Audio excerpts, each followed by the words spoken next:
대구 수성구 을선거구에서 첫 진보 성향 야권 단일 후보가 나왔습니다. 보수 텃밭으로 불리는 대구에서 야권 연대가 얼마나 힘을 발휘할 수 있을지 주목됩니다. 국민의힘이 총선 후보자에 대한 4차 경선 결선과 5차 경선 결과를 발표했습니다. 안동예천은 김영동 의원이, 대구 동구 군의을은 강대식 의원이 공천장을 따냈습니다. 인구 감소와 지방 소멸 문제를 극복하기 위해 중앙정부와 지방정부, 학계에서 다양한 방안을 논의하고 있습니다. 골목길 경제학자 모종린 교수를 미니 인터뷰에서 만나봅니다. 청송군 보건의료원을 벤치마킹하기 위해 전국 시군보건소에 방문이 잇따르고 있습니다. 종합병원 수준의 8개 진료 과목을 운영하며 농촌 공공의료의 모범 사례로 주목받고 있습니다.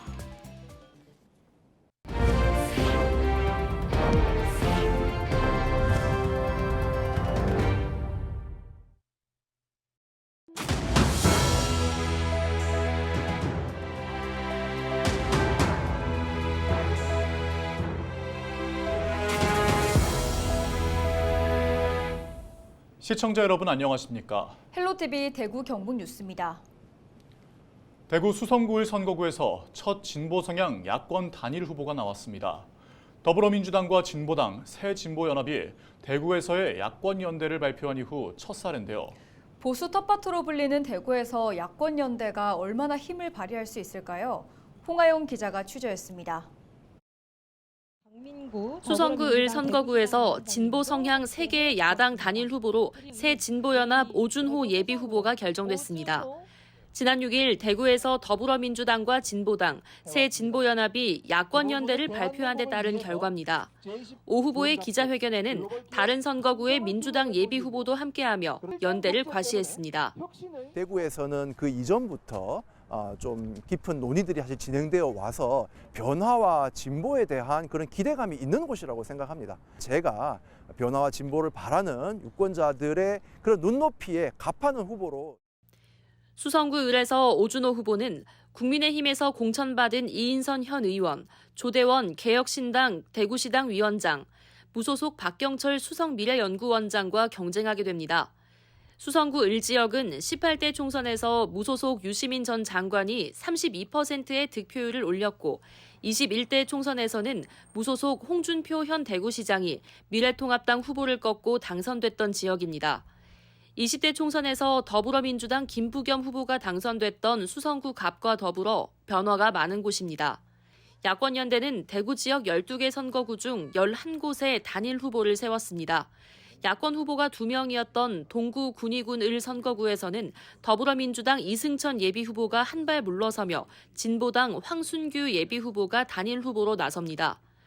보수 텃밭으로 불리는 대구에서 진보 성향의 야권 연대가 얼마나 힘을 발휘할 수 있을지 관심이 쏠립니다. 헬로티비 뉴스 홍하영입니다.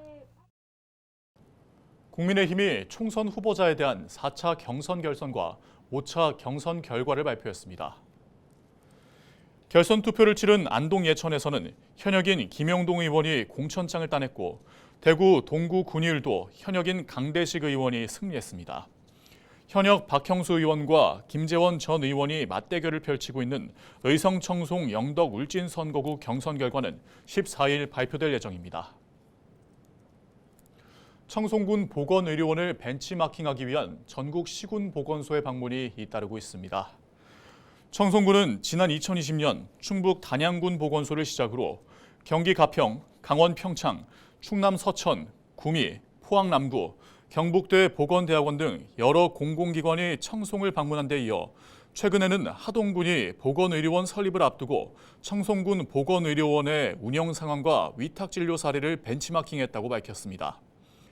전국 15개 지역 공공의료원 가운데 유일하게 진료 부문을 민간 위탁하고 있는 청송군 보건의료원은 종합병원 수준의 8개 진료 과목을 운영하며 농촌 공공의료의 모범 사례로 주목받고 있습니다.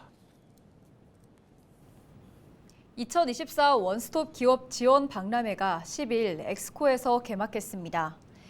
13일까지 열리는 이번 행사는 수요 기업과 기관 287개사와 중소기업 400개사가 참여해 기업 고충 상담과 판로 개척, 시책 설명회 등을 진행합니다. 올해는 스타트업을 위한 투자 설명 프로그램을 신설해 1:1 컨설팅을 진행하고 또 특성화고와 마이스터고 기술인재 채용관을 만들어 인력 채용까지 진행될 예정입니다. 2024 대구 국제섬유박람회가 오는 13일부터 15일까지 3일 동안 대구 엑스코에서 열립니다. 올해로 22회째를 맞이한 대구 국제섬유박람회에는 국내 203개사를 비롯해 중국과 인도 등 해외 9개국 119개사가 참여합니다. 특히 올해 전시회는 엑스코 동관에서 개최해 기존 개최 장소였던 서관보다 규모를 확대하고 국내 대형 브랜드 40개사와 해외 거점별 15개국 바이어를 대상으로 상담회를 진행하는 등 수출 확대와 내수 거래 활성화를 위한 다양한 활동이 펼쳐집니다.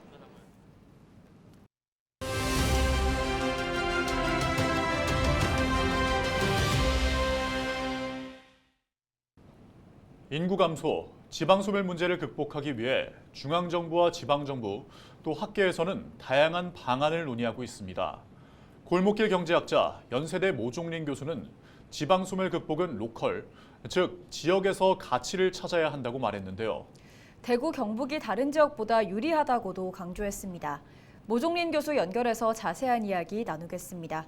교수님, 인구 감소 또 지방 소멸을 막는 데 대구 경북이 유리하다고 하셨습니다. 어떤 점이 유리하다고 보시는지요? 소멸 문제는 사실 어떤 특정 지역 관련 없이 전국적으로 공통적으로 일어나는 현상입니다. 근데 이 타개하는 문제에 있어서 그럼 어느 지역이 좀 유리한가 했을 때는 저는 대구 경북이 다른 지역보다는 유리하다고 생각합니다. 그 이유는 대구 경북의 지역 자원이 잘 보존돼 있어요. 그래서 우리가 그럼 지역 자원이 뭐냐 했을 때 일단 제일 중요한 자연, 그죠? 사실 자연을 빼놓고 우리가 지역을 살릴 방법은 없다고 보시면 됩니다. 그래서 수도권 대비 지역의 가장 큰 장점은 자연. 그리고 또 문화로 가면 참 대구 경북의 가장 큰 자산이 유교인데 사실 다른 어느 지역보다도 유교 전통이 살아 있습니다. 그래서 자연, 유교, 우리가 이 두 자원만 잘 결합해도 다른 지역이 복제할 수 없는 컨텐츠를 만들 수 있다. 저는 그렇게 생각합니다. 네, 자연과 유교 그리고 대구 경북 지역의 이점들을 잘 살리면 좋을 것 같습니다. 교수님은 늘 로컬, 또 로컬 크리에이터 개념이 중요하다고 강조를 하셨죠. 네, 대구와 경북에서는 어떻게 적용하면 좋을까요? 지금 세상이 약간씩 변하고 있는데, 아니 많이 변하고 있는데 많은 사람들이 지역에 오면 찾는 거가 있는데 보통 이걸 로컬이라고 합니다. 현지 경험을 해달라. 현지에서 살 수 있는 게 뭐냐? 이걸 우리는 로컬이라고 보는데 다른 지역에 없는 게 뭐냐? 이런 질문을 합니다.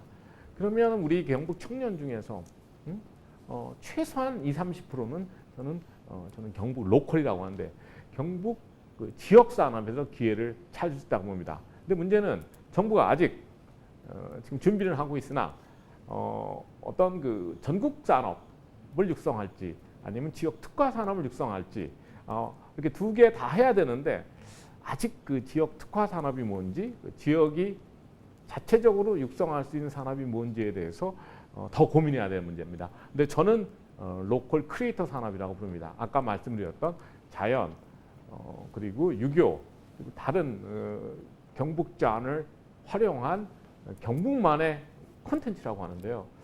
이런 콘텐츠를 작성할 수 있는 이런 콘텐츠를 만들 수 있는 청년을 우리가 육성해야 되고 그 청년들이 그죠?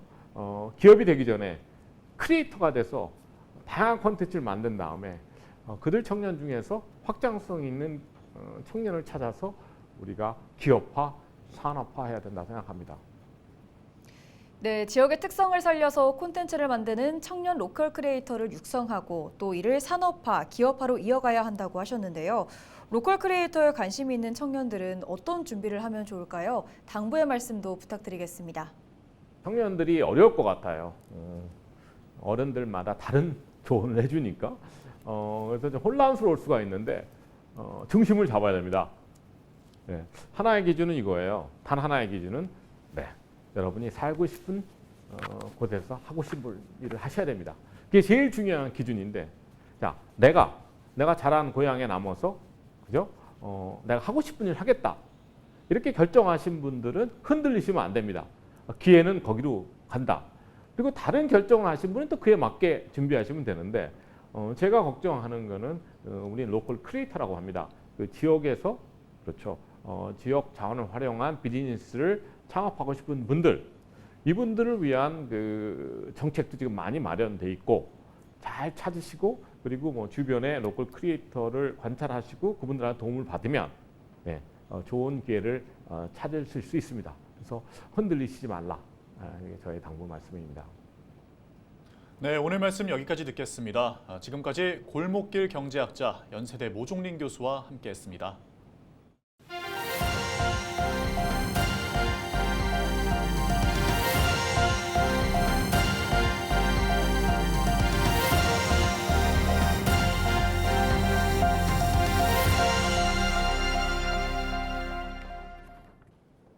올해 경북 지역의 30개 학교가 신입생을 한 명도 받지 못한 것으로 나타났습니다.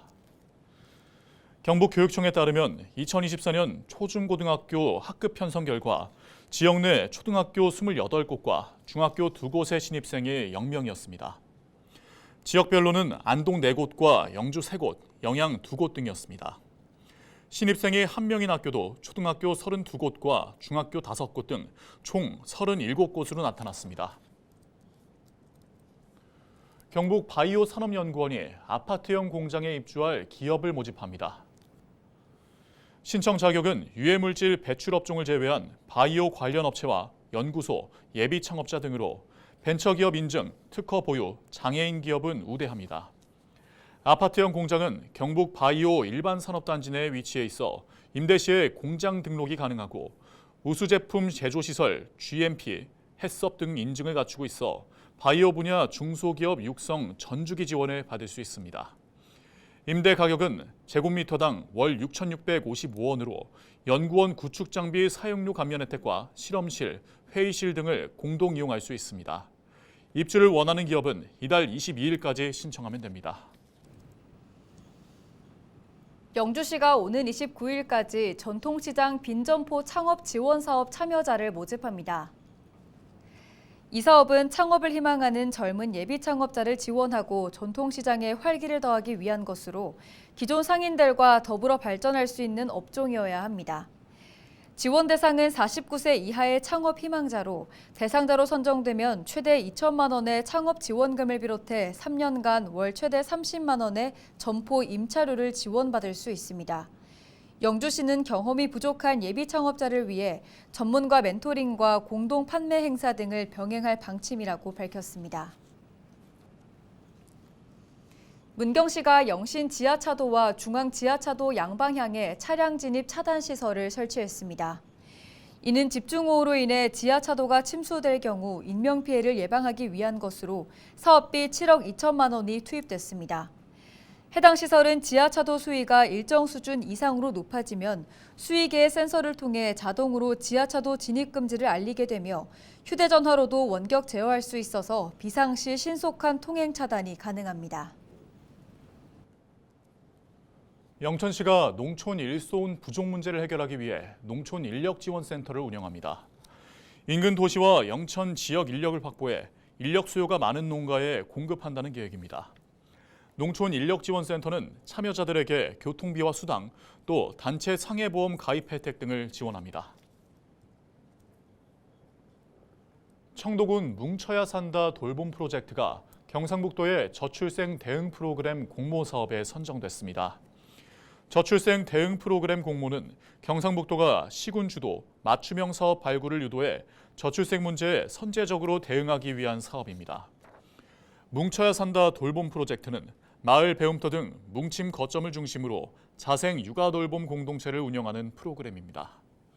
청도군은 아이들과 부모들에게 필요한 돌봄 체계를 구축해 나갈 방침입니다.